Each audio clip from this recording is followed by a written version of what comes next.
You're listening to On Shifting Ground. From World Affairs and KQED, I'm Ray Suarez. Climate scientists now estimate there's a 2 in 3 chance that we'll pass the crucial 1.5 degrees Celsius global warming threshold sometime in the next 5 years. At that point, most places and humans will experience hotter days with roughly 1/7 of the world's population. That's more than 1 billion people exposed to severe heat waves. This isn't surprising news, as we've known a half-century that greenhouse gas emissions have been on the rise, and the Earth has been warming year over year. But what's shocking is that we've done so little to fix the problem. For much of that half-century, I've reported on global warming, and sometimes it was completely ignored. I did my first climate change story in 1992. And I was working for the NBC-owned and operated station in Chicago. And it took me a lot to persuade them that the Midwest drying out was potentially a huge story. So they finally give me the money, and I go and shoot the story, and I go and shoot the series, and it's supposed to be on during sweeps, which is the big ratings period when everybody will see it. The weatherman at my station was a climate science denier, even though he had no scientific credentials. And he got the station to take the series out of sweeps and just hide it in the regular schedule. And that taught me a very big lesson about all of this that has stuck with me ever since. It's been more than 30 years and things have only gotten worse. And that idea that you could sort of hide the crisis is just amazing to me. But here we are. Journalists have tried to warn us about impending doom, but many of these stories lack humanity and optimism. And because a dystopian climate future seems so far away, many didn't find the narratives urgent. Our next guest has been coming to terms with the need for urgency in reporting. David Gessner has long been called a nature writer, something he's begrudgingly accepted, and he's questioned whether nature reporting has anything to offer a world that's simultaneously underwater and on fire. His new book, A Traveler's Guide to the End of the World, grapples with communicating about climate change with the next generation. And he joins us with his daughter Hadley to have that conversation. David, welcome to On Shifting Ground. Thank you. Just recently, the forecasts were updated to indicate that, well, no surprise, we're going to blow right past the 1.5 degrees Celsius of temperature rise worldwide, which has long been used as the yardstick for us really being in trouble.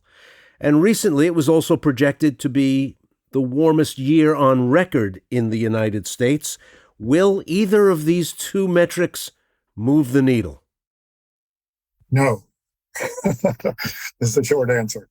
Or it won't immediately. Long ago in my first book, which was 1996, A Wild Rank Place, I said, what it's going to take is the equivalent of an all-nighter in college.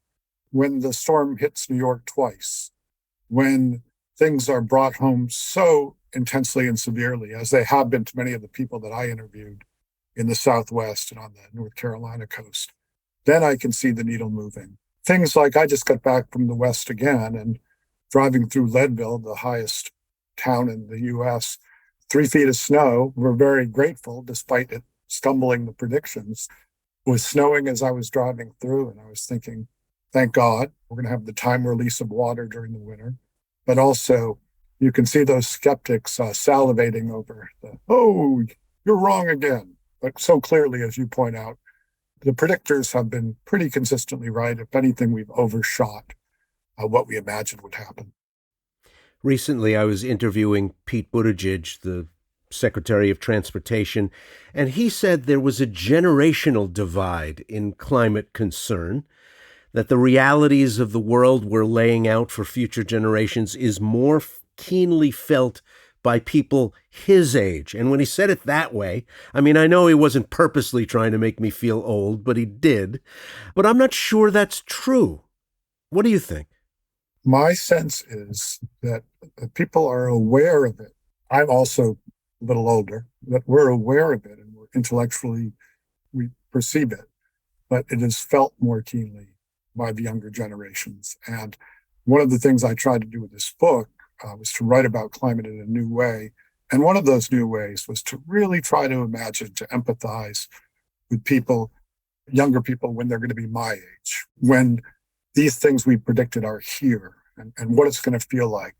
And this is a kind of archetypal environmental imagining. It goes back to Native people, but it also goes back to Roosevelt on the edge of the Grand Canyon, talking about your children's children. And if we can't empathize with that, if we can't imagine ahead, and we don't seem to be able to be, that's a large part of the predicament, is that failure of imagination. Reporters of all levels of experience and tenure use the device of an imaginary regular person.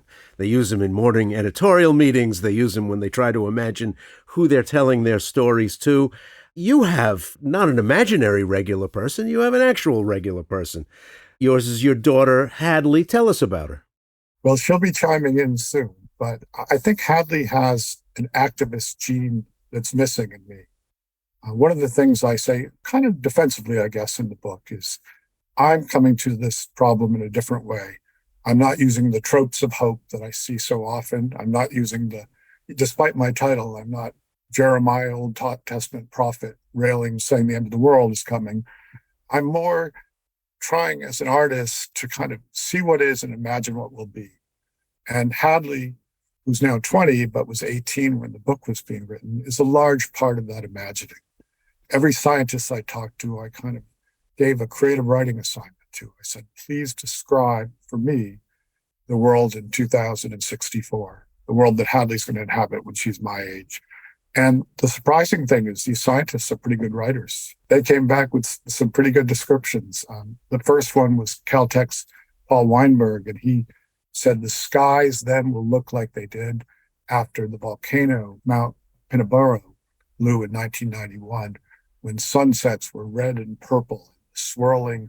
You'd have the sulfuric particulates in the air, and that's the air we'd be breathing in at that point.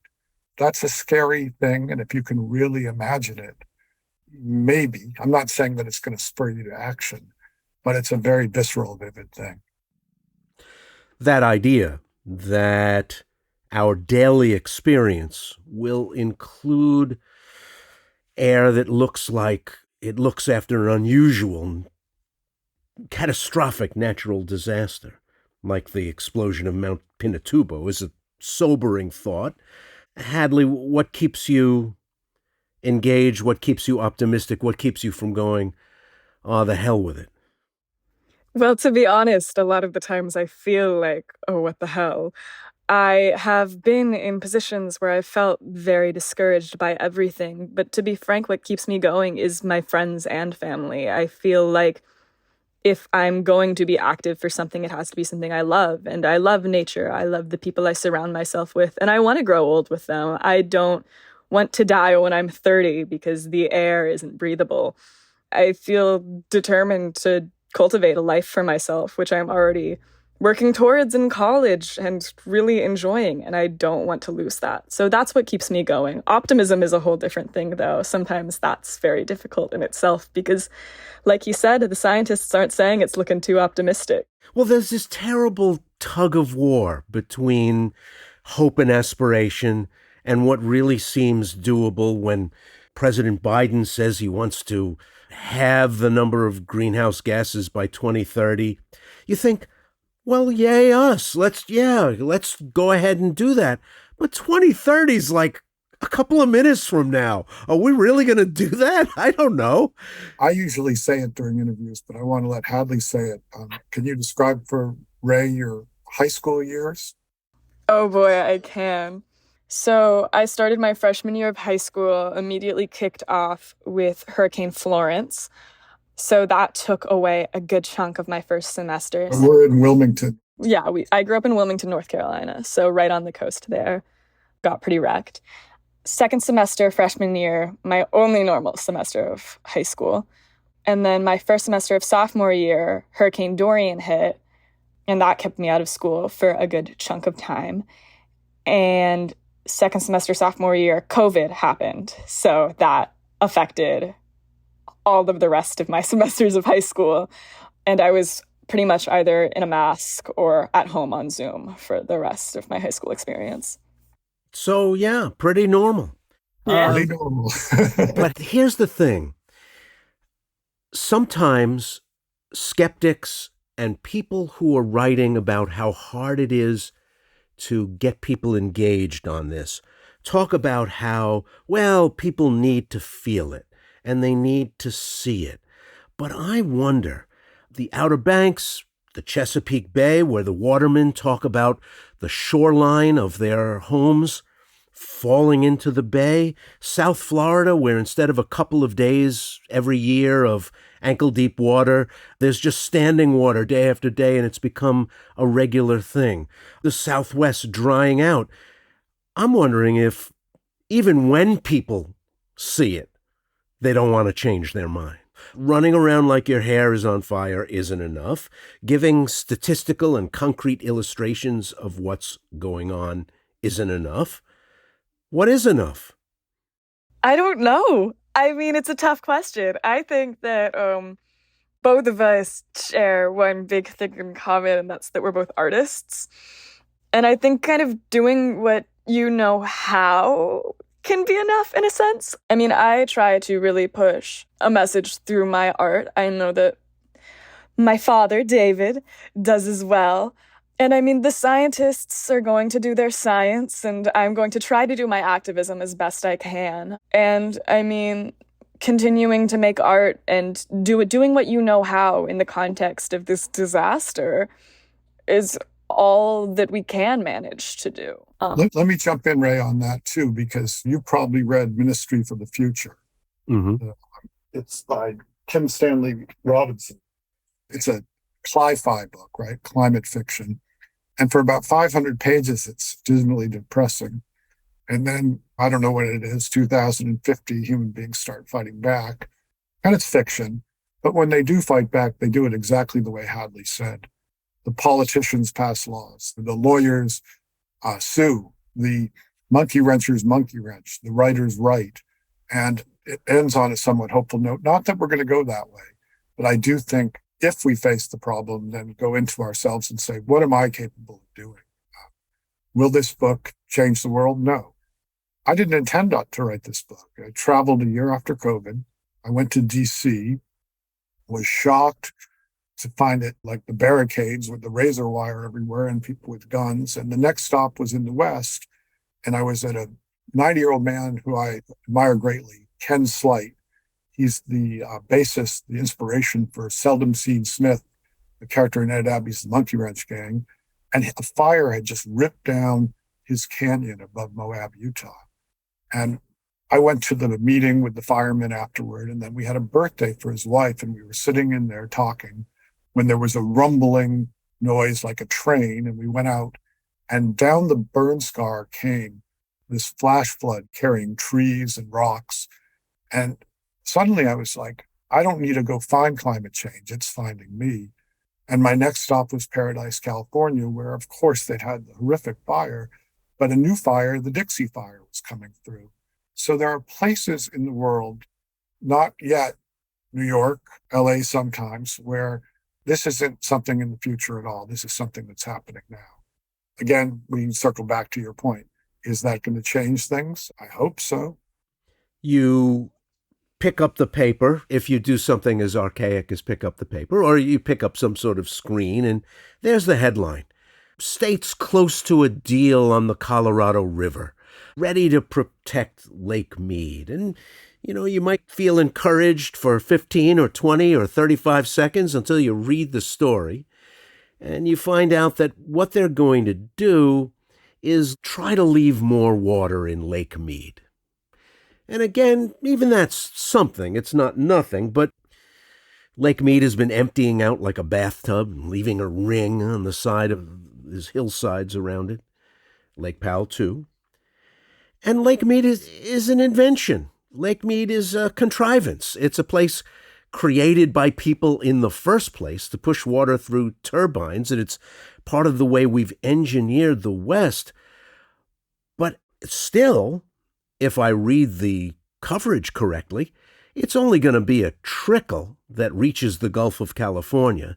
the quickly salinizing, gradually dying ecosystem of what used to be a lush, diverse place that had the fresh water of the Colorado River gushing in to the salty water of the Pacific Ocean and creating this really unique place. Well, that part isn't mentioned in the articles at all. We're taking a victory lap and patting ourselves on the back that we aren't going to continue emptying Lake Mead like a bathtub. But really, is that enough?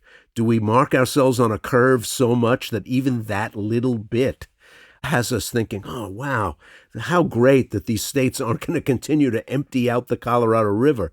I wonder if we just take it too easy on ourselves, or the way we talk about these things takes it too easy on ourselves. Hadley? I think we absolutely do. I think we're in a really difficult place, and sometimes it's soothing to think that these kind of minuscule actions can create a bigger impact, which some of them do. Some people even take personal actions that are giving us a big chunk of hope. I think a lot of it even has to do with like greenwashing. Remind us what greenwashing is. Greenwashing is basically when somebody or like a big corporation advertises something either falsely or far exaggerated as more environmentally impactful than it is. I think the prime example is BP basically coined the phrase carbon footprint when BP is kind of a disaster company for the environment in the first place. So I think a lot of the blame is inherently shifted onto the individual, and people will interpret these little steps as bigger things when I think that it's really important to shift that blame onto bigger corporations and focus on making bigger steps. But I do think that there's something cathartic about these little movements that we're taking. I do too. It's funny that I have a book with End of the World in the title, because I wrote an earlier book that was explicitly objecting to the doom and gloom and the destruction of in titles. I do think there's a tendency, which we've talked about, to kind of go into a mental fetal position when facing the larger thing. And the one thing I will say that I push back against with climate is it being climate uber alles and not that small fights don't matter. And a classic example would be a friend of mine, Dan Driscoll, who greened the Charles River essentially with native plants by putting in bike paths. By putting in bike paths, he's working for the state. He Trojan horsed in these plants. Now, is that going to stop global warming? No, it's a small win. And Dan had one of my favorite environmental lines, which is, we're all hypocrites. We all drive cars, fly in planes, but we need more hypocrites who fight. So I think small battles still matter. And I think we overdo how important the word hope is. It just starts becoming this thing where it is true. Samuel Johnson said, without hope, there is no endeavor. I mean, the most important thing about hope is it gets us to do things. But in this conversation, we always go to hope.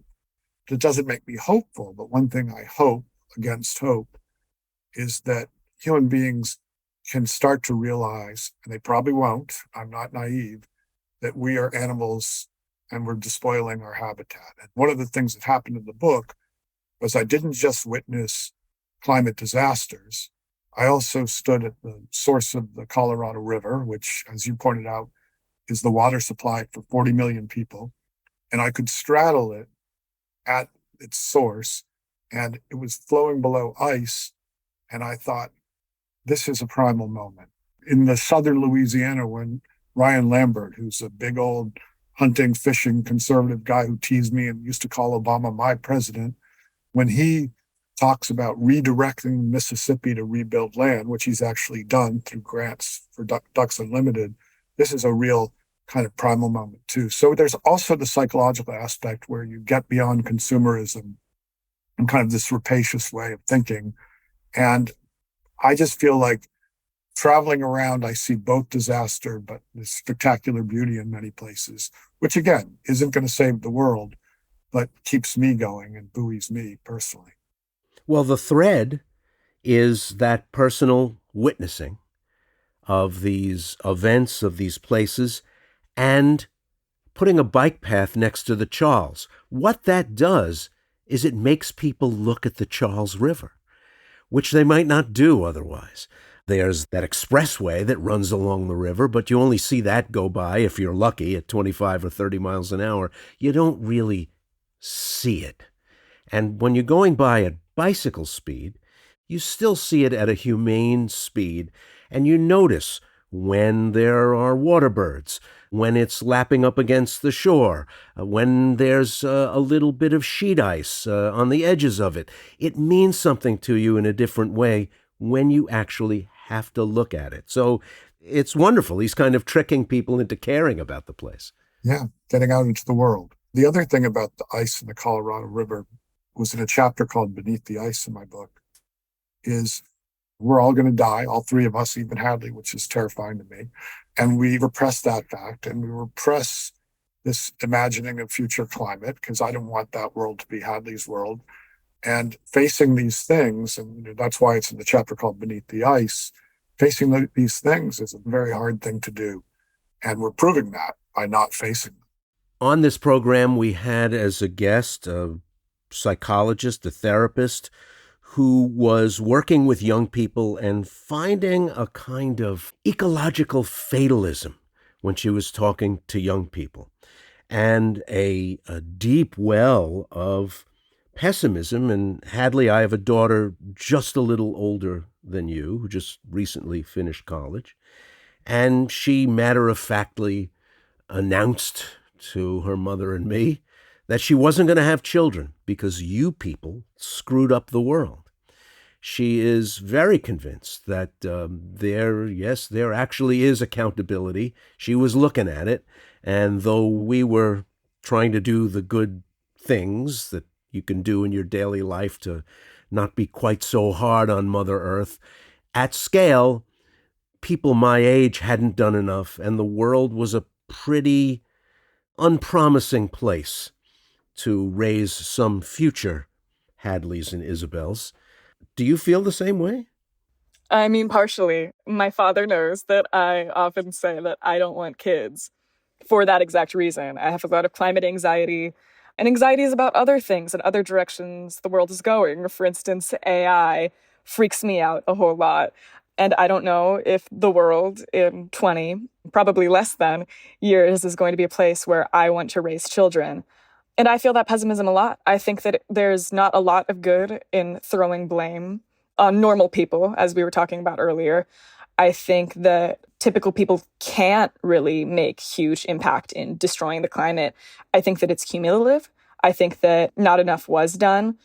And I think that has ended us up in this position. But I think that pointing blame on everyday people is a lot, and it's heavy. And I think that nobody deserves that weight. However, I do feel like my generation has kind of inherited the wreck that has occurred as a result of climate change. And it's a lot of a responsibility to feel that we have to clean this up so that we can raise children in the future.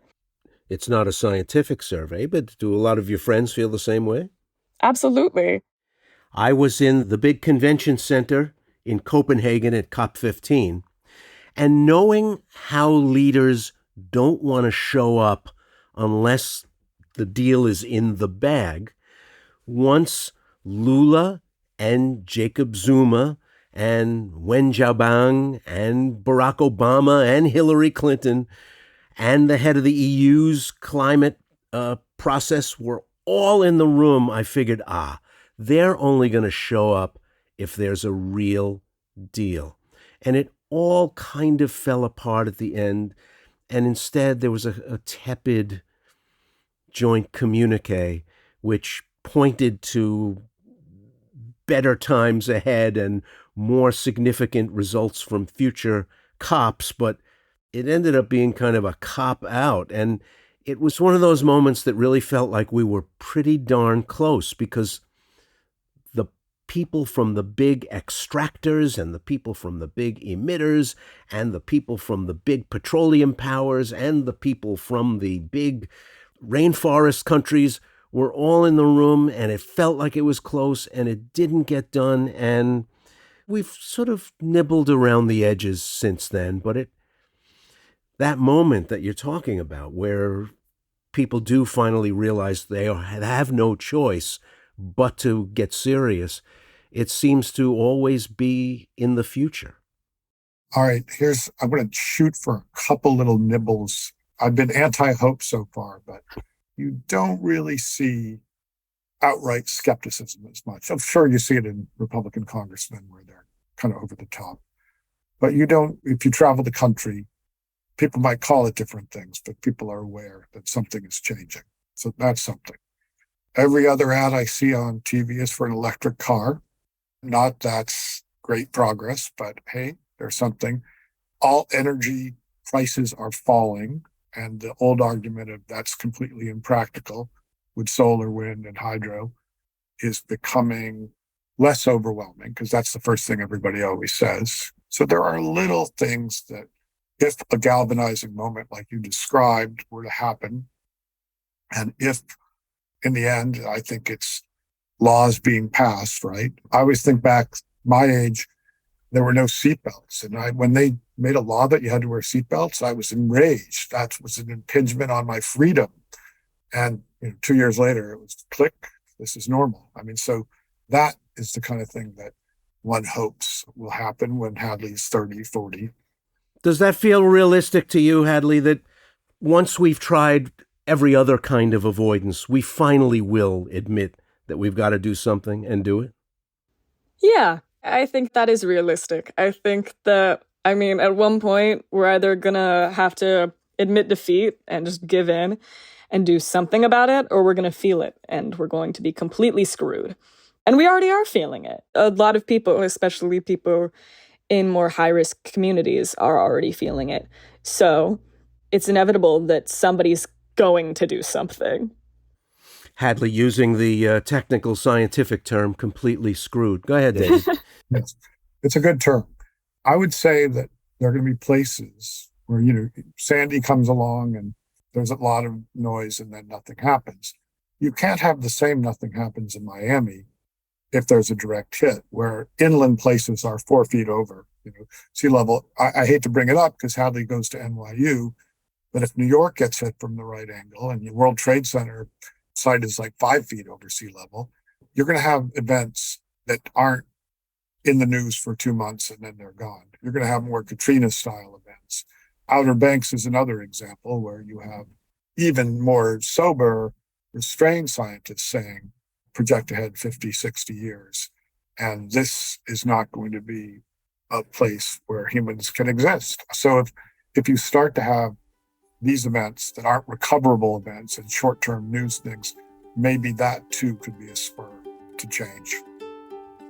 David Gessner is the author of A Traveler's Guide to the End of the World, Tales of Fire, Wind, and Water, and his regular person is Hadley Gessner. Great to have you with us, Hadley. Thank you very much. And thank you, David. Thank you.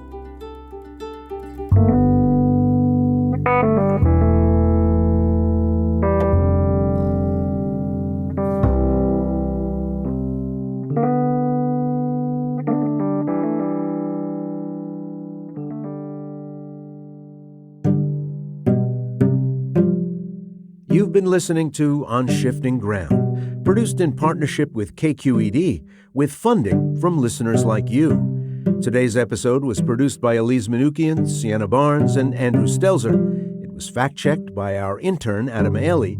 It was mixed and mastered by Matteo Schimpf. Additional production and engineering were provided by Rob Spate. KQED's Jim Bennett is our technical supervisor. Jared Sport is our executive producer. Philip Yun is CEO of World Affairs. Our music is from Blue Dot Sessions. I'm Ray Suarez. Thanks for listening.